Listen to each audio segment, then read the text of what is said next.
ಹೆಸರು ನಿಖಿಲ್ ಕುಮಾರಸ್ವಾಮಿಯವರ ರಾಜಕೀಯ ಭವಿಷ್ಯ ಏನಾಗುತ್ತೆ ಅಂತ ಸಾಕಷ್ಟು ಚರ್ಚೆಗಳು ಕೂಡ ಆಗಿತ್ತು. ಜೊತೆಗೆ ನಿಖಿಲ್ ಕುಮಾರಸ್ವಾಮಿಯವರು ಸೋಲನ್ನು ಕೂಡ ಅನುಭವಿಸಿದ್ದಾರೆ.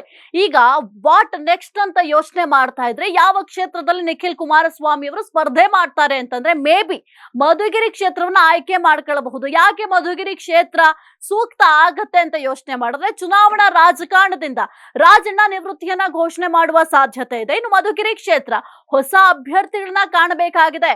ಇನ್ನು ಕಾಂಗ್ರೆಸ್ನಿಂದ ಹಾಲಿ ಎಂಎಲ್ಸಿ ರಾಜೇಂದ್ರ ರಾಜಣ್ಣ ಸ್ಪರ್ಧೆಯನ್ನ ಮಾಡಬಹುದು.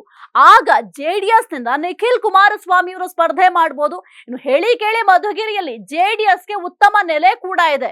ಇನ್ನು ದೇವೇಗೌಡರ ಕುಟುಂಬ ಅಂದ್ರೆ ಒಳ್ಳೆ ಗೌರವ ಇದೆ. ಹಿಂದೆ ಅನಿತಾ ಕುಮಾರಸ್ವಾಮಿ ಅವರು ಕೂಡ ಈ ಒಂದು ಕ್ಷೇತ್ರದಲ್ಲಿ ಗೆದ್ದು ಇತಿಹಾಸವನ್ನು ಕೂಡ ನಿರ್ಮಾಣ ಮಾಡಿದ್ರು. ಇಲ್ಲಿ ಒಕ್ಕಲಿಗ ಸಮುದಾಯದ ಪ್ರಾಬಲ್ಯ ಹೆಚ್ಚಾಗಿದೆ, ಪ್ರಭಾವ ಕೂಡ ಹೆಚ್ಚಾಗಿದೆ.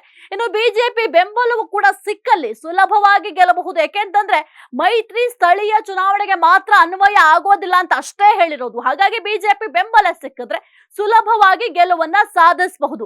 ಇನ್ನು ನಿಖಿಲ್ ಮಧುಗಿರಿಯಲ್ಲಿ ಸ್ಪರ್ಧೆ ಮಾಡಿದ್ರೆ ಅಕ್ಕಪಕ್ಕದ ಕ್ಷೇತ್ರಗಳ ಮೇಲೆಯೂ ಕೂಡ ಇದು ಪ್ರಭಾವ ಬೀರುತ್ತೆ. ಕೈ ತಪ್ಪಿರುವಂತಹ ಪಾವಗಡ ಆಗಿರಬಹುದು, ಸಿರಾ ಆಗಿರಬಹುದು, ಕೊರಟಗೆರೆ ಕ್ಷೇತ್ರಗಳನ್ನು ಕೂಡ ಈಸಿಯಾಗಿ ಗೆಲ್ಲಬಹುದು. ಹಾಗಾಗಿ ಜೆಡಿಎಸ್ ಪಡಸಾಲಿಯಲ್ಲಿ ಈ ರೀತಿಯಾಗಿ ಲೆಕ್ಕಾಚಾರವನ್ನ ಮಾಡ್ತಾ ಇದ್ದಾರೆ. ನೋಡೋಣ ಮುಂದಿನ ದಿನಗಳಲ್ಲಿ ಈ ಒಂದು ಲೆಕ್ಕಾಚಾರ ಎಷ್ಟರ ಮಟ್ಟಿಗೆ ಸಕ್ಸಸ್ ಆಗುತ್ತೆ ಅಂತ.